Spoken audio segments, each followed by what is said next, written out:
I love sweet God magnet. Lobsters until I told you grab it. Welcome to Lobster Magnets Review, the channel, the review. I'm here with my buddy Gorogregoro, and we are here to talk about Dr. Stone, chapter 19 or 18? We don't have our usual, like, fancier overlays because, like, we're at the Lobster Studios, and, Greg does, and my Photoshop's kind of shittier, and I don't want to waste time, like, recreating it.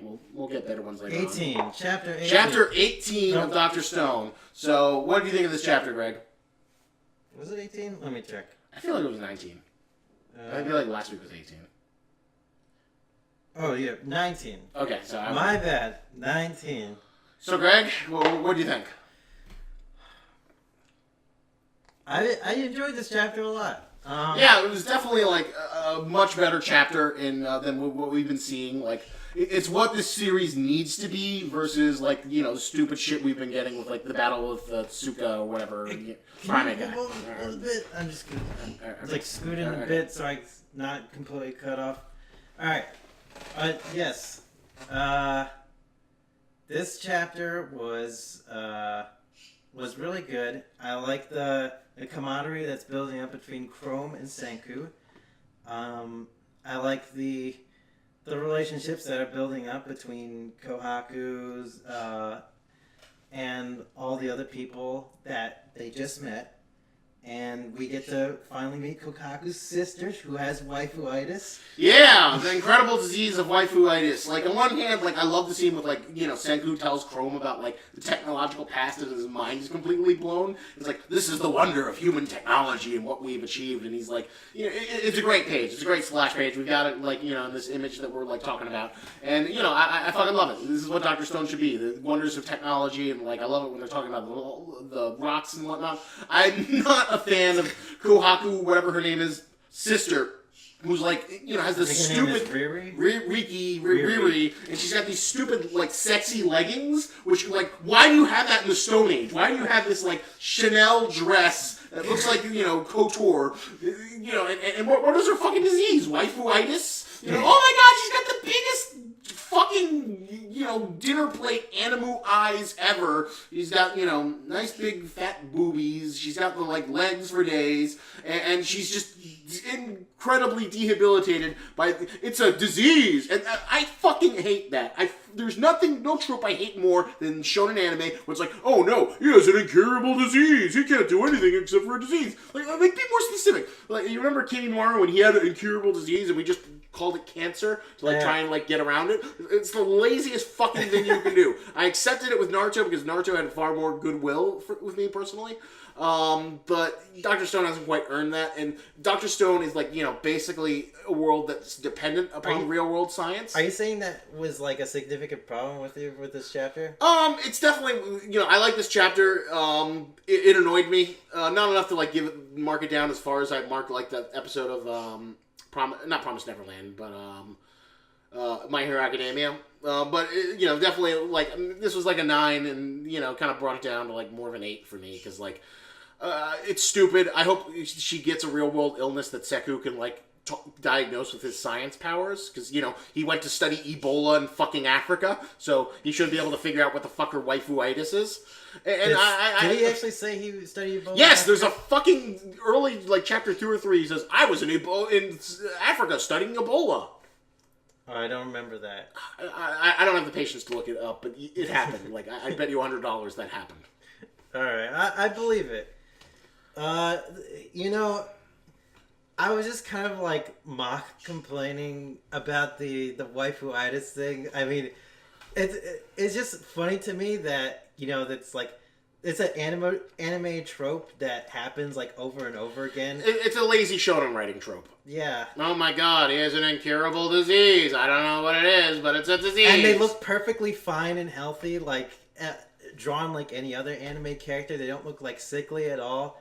She looks perfect waifu material. Perfect waifu material. That's why I call it waifuitis. Yeah, well, it's a good name. I agree with you. It's waifuitis. Until Dr. Stone comes in and tells us something else. She's stricken with waifuitis. I mean, she did do that cough thing. That was something. Yeah, coughing is still lame. I was happy that they showed a panel of her coughing. If they didn't show that panel, I feel like I would have been sorely disappointed. I hope she has, like, I don't know, maybe, like, some sort of thing that, like, she needs penicillin, and then, Dr. Stone uses incredible science skills to make penicillin. That'd be a fun arc. Yeah. But there's a lot of fun scenes though. Aside from that, this is the Waifuitus, where he like uses his science superpowers, where he like gives the guy with the spear, the golden spear. Yes, that was a really fun panel. That was a fun panel. He's just imagining himself as this great warrior. That was like perfect. That was like exactly what I want from this manga. Yeah. Every time I read this manga, I think back to iShield 21 and like what were like the positives and negatives of iShield 21. And like right now, this chapter is like one of the very big positives of iShield 21. So what would you define the positives as iShield 21? Well, it's like moments like this where you're seeing the characters come together and build a camaraderie and start to have a little bit of fun here and there. I mean, you could say that about, like, every fucking shonen series that's worth its salt. It's like, what are the Straw Hats, except for, like, fun-loving machines I who always feel like party? I have to reread iShield 21 in order to articulate this shit. It would be an interesting... I think, like, I don't know if you should reread it all, but you should skim through it and see if you can, like, figure out, like... Because I think that would be an interesting point in sort of analyzing the author's tendencies and what sort of tactics he's using in iShield 21, given the fact that, like, the genres of Dr. Stone and iShield 21, other than being shonen manga, are very different. But it's like, it focuses like on simple things, like, turning a spear gold. With iShield 21, it'd be like discovering a new formation in the football team. So, they're incorporating all the characters' skills and, having them all contribute to this thing in order to advance their talents and use them later on to defeat enemies. Well, one thing that I think would probably help you, for me, sports manga are like my fucking kryptonite. I never gave a shit. Does this look like a fucking body that's been reared by aggressive sporting? This is a body built by Nintendo. And like I took swim classes. I tried to play fucking soccer, and I fucking hate sports. I think sports are boring as fuck. The only reason I watch the Super Bowl is like so I can watch the commercials and have an excuse to eat lots of shitty food. Well, when you say like a manga like iShield 21, it looks a little bit far fetched from it's actual real. Yeah, manga. It's like a hype, but I don't know. It'd be interesting to hear you like what you thought about like Haikyuu. I know is a really popular manga. It's like the volleyball manga that people really love. Oh, I never read Kuroko that. no Basket is like apparently from the same author that's doing Robot X Laserbeam did Kuroko no Basket. I read a couple chapters of Robot X Laserbeam. And like, did you like it? It was okay. It's still I've heard positive-ish things. It's but still like golf. But there were some interesting little tidbits about it, like about how to play golf and what are the rules or the techniques of how to play golf. When you do like a sports manga like this, you can get really deep into like all the intricacies of how the sports can play. Because like what's another like believe it or not, like I think either the number 1 or 2 highest selling manga Shonen Jump ever did of all time was a sports manga called Slam Dunk. Oh, really? Yeah, it was a basketball manga, and it was like the most successful thing of all time, like up there with Dragon Ball Z. But Dragon Ball Z was still more popular, right? I don't know. It's difficult to say. I'd have to go look at the numbers, but I think Slam Dunk at some points were, was more popular than Dragon Ball Z. Well, there are series that will like jump up in the rankings like from time to time for a brief amount of time. No, this was like a huge phenomenon. It was like one of the most successful anime mangas of all time. Right. Well, I'm saying it could have been like in the top 3 and then like jumped up for a little while, then went back down to 3. It's not something you see in like the American otaku sphere, but like in Japan, it was like a huge deal when it was in its prime. But yeah, it was like a huge hyper mega thing that people fucking loved. But so it'd be interesting to think of like what makes the guy who does Dr. Stone and iShield 21, what are his things versus like what are the traits that are just general in sports manga that iShield 21 has in common with like the billion other sports mangas. It's just iShield 21 feels like a shonen more than a sports manga to me. Like you mean like a traditional shonen battle manga? Yeah, there in a lot of ways. Tons of like sport, like for example, like the only real like kind of like slice. Well, I wouldn't even call it slice of life. The Shogeki no Soma is like the best example of like the Food Wars, the manga that like covers something that's not like fantasy sci-fi battle thing that I really enjoy. And like the funny thing about Shogeki no Soma is that like I feel like if you took out all the food and the food knowledge, it would be a really shitty, mediocre thing. I think it would be it's really subpar. But what like makes it really engaging is like all the real world food knowledge and the fact that like being the best volleyball or basketball player, like sure you can train at it, but there's a point where like some people are genetically predisposed to like be capable of reaching that pro status, and most of the people are not. Sadly enough, while versus like cooking is something you can do. The Shogeki no Soma fantasy is something you can actually live out. Yeah. Someday I'm gonna like try and introduce you to that and like make you watch the anime, and maybe we'll do reviews over it. But that's what I kind of like that series because it has that appeal that you can actually emulate. A pervy food. Oh yeah.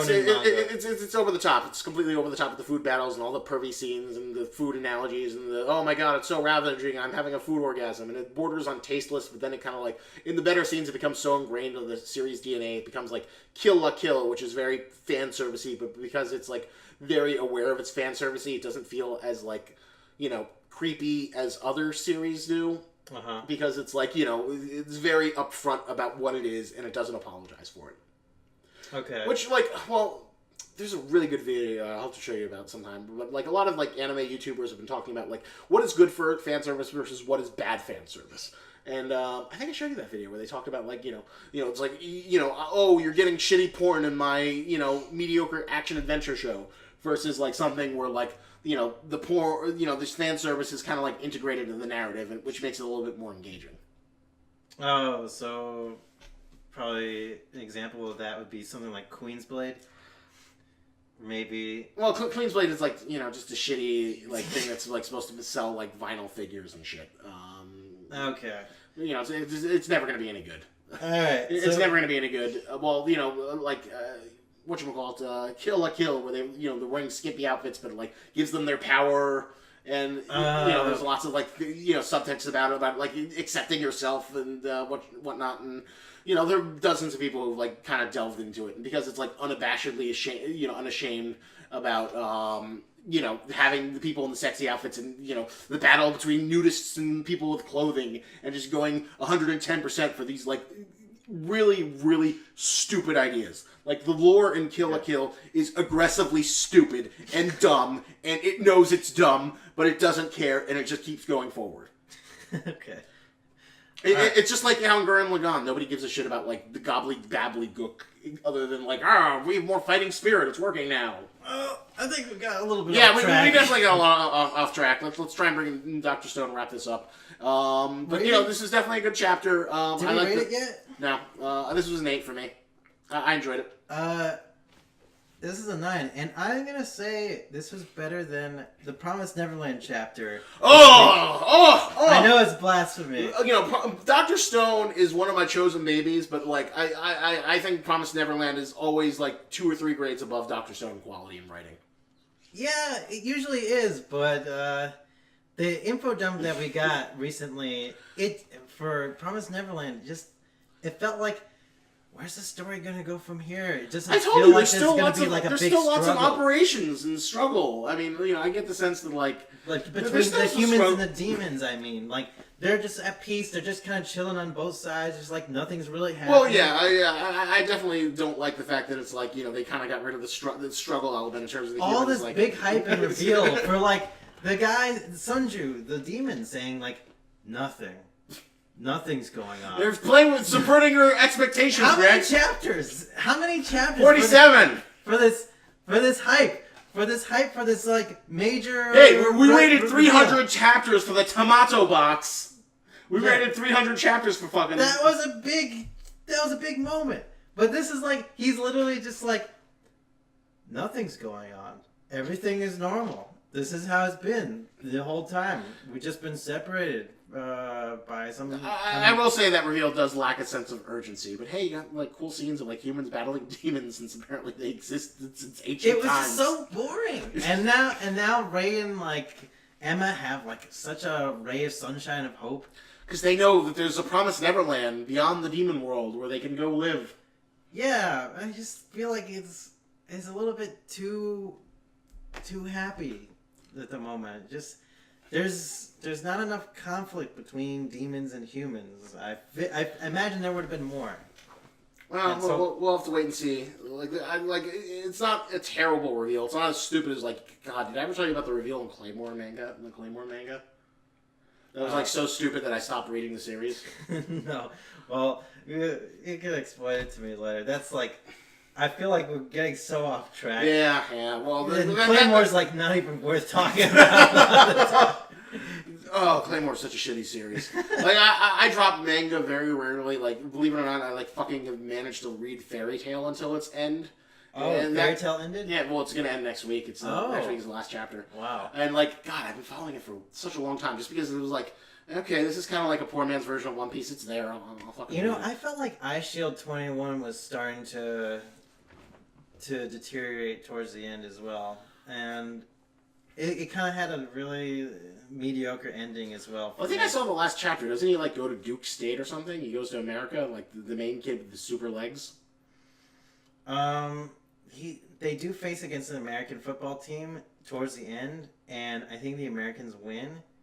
And then towards the later thing, there's like a mini time jump, and it shows the main character. He's like going out to try out for a real football team, like a real football team, and he's got his good friends supporting him, like his closest friends supporting him. But it didn't feel like a very conclusive ending. It didn't feel like, because there were so many ways they could have ended the series. It just, it felt like the way they ended Naruto. Naruto, like, as much as I don't like the ending of Naruto for a lot of reasons, it was as conclusive and it was as definitive as that. It did not feel. You mean Bleach? No, Naruto, because like. You think after the Toby fight, that would have been a great way to have. Well, but like it's what you're describing. It sounds like it was ended short versus Naruto, which was extended. No, it wasn't ended short. It just kind of dragged on a little bit because there were points where they're fighting the most powerful Japanese football team. Okay, now we defeated the best Japanese team. We're the best. But no, let's go to America. Let's go to America and we'll test out our skills there. But we never knew these characters to begin with. It's like discovering Cayuga behind all the fucking jutsus. Like, she's the creator of all jutsus. And now we figure out, America's the creator of all football. Well, they kind of are great. Like, honestly, I couldn't think of a better thing than like this fucking football club fighting the Americans. And then, there's nothing but greater. But there should have been some more, like, hype leading up to There it. is no greater pleasure I have as an American. I just feel like it was, like, shoved in, like, Cayuga, where she's like, just here, take this. Like, that sounds like a good final villain. Like, I love seeing American in fucking manga. It's like the most hilarious thing in the world. A little bit more build-up. Like, maybe during, like, one of the earlier arcs, like, some of the American scouter people were, like, hyping up the iShield 21 team, thinking, like, they have potential. I wonder, maybe they'd like to play against a real team. And we get like a little bit of foreshadowing for, the main encore villain. But I just feel like they pulled like first, Madara after Toby. Yeah. That was like a little bit weak. And then Cayuga after Madara. That's what it felt like with me with iShield 21. Towards the end. The American team just kind of came out of nowhere without any build-up and hype. Yeah. It just like felt a little bit. I guess it felt a little bit rushed to get to that confrontation. Like there wasn't a lot of. Yeah, you gotta like build up a villain. Like the worst thing is like to introduce a villain and as like the final boss who like had not existed for like several chapters before. Like, as mediocre as Fairy Tail has been, it did follow the shonen precept of, like, the last two bosses are characters who we've kind of seen throughout the manga for, like, 300 plus chapters. Okay. So it feels like a suitable ending to see them, like, meet their demise. Okay. So, yeah, that was, like, one of my things with iShield 21. It's been a while, and it's, like, it's hard to remember everything that happened in iShield 21. I feel like I have to browse through it at some point in order to properly articulate Stone... Dr. Stone, and like Stone. Traits you think that the author is like sharing with his work. I almost said Stone World. Where is Although, fun fact though, you notice the little straw hat in the robot? Oh, yeah. Apparently in this chapter, everyone has been putting straw hats in because it's like, or this issue of Shonen Jump, everyone was doing straw hats to like commemorate the 20th anniversary of One Piece. That's why in Promised Neverland they had the color picture, they had straw hats. Maybe, yeah. I didn't even think about it that way, but yeah, that might be right. Yeah. Oh, that's definitely right. That's funny. Yeah, you gotta like all hail the king. You gotta celebrate the king. That's true.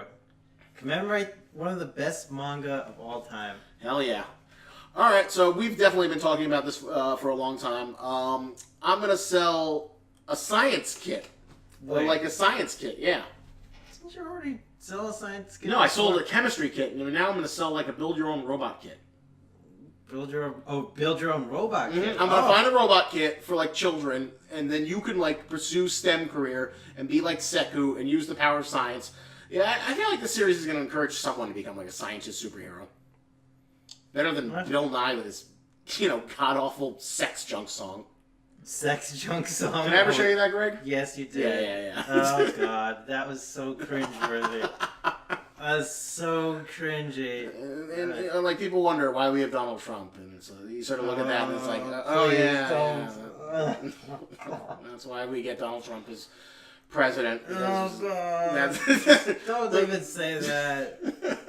Oh god. Well, now we've got a new scientist hero to replace Bill Nye, and that's Seku, and so you can go become your scientist superhero by building a robot. By building a robot, this children's robot kit, learn science, get in a STEM career, make mad science bucks, man. Go work at Google, go work at the Facebook, get that Mark Zuckerberg money, because that is the gold fortune. That is how you live the Seku lifestyle of science and progress, and as opposed to us, who are just little plebes who are at the mercy of the tech gods who are able to program and speak multiple computer languages. Can we also add something that cures waifuitis? Wait, what do you mean? Oh, waifuitis. So what do you think cures waifuitis?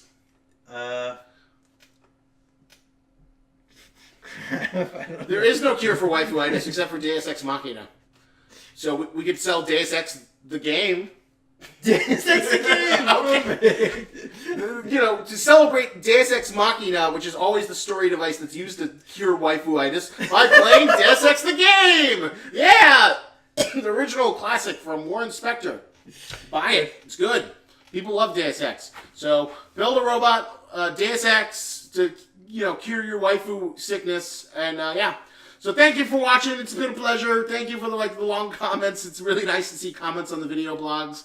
Because, I know you guys like the video essays. And you know what? That one I was telling you about, I think I'm ready to release it. Which one? Greg saw it. Oh, wait. Yeah, the All Might one. The All Might one. Yeah.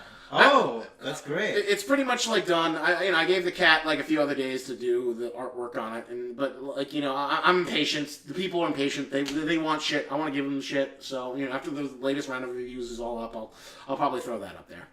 All right, that sounds awesome. And then he'll probably deliver it, and it'll be great, and I'll be really super pissed off. So I don't know. Maybe I'll try and get in touch with him between today and tomorrow. But that's going up. It's a good one. Greg saw it. It was good. It was really good. I enjoyed that one. Alright, take it easy. See ya! Lobster's made of me.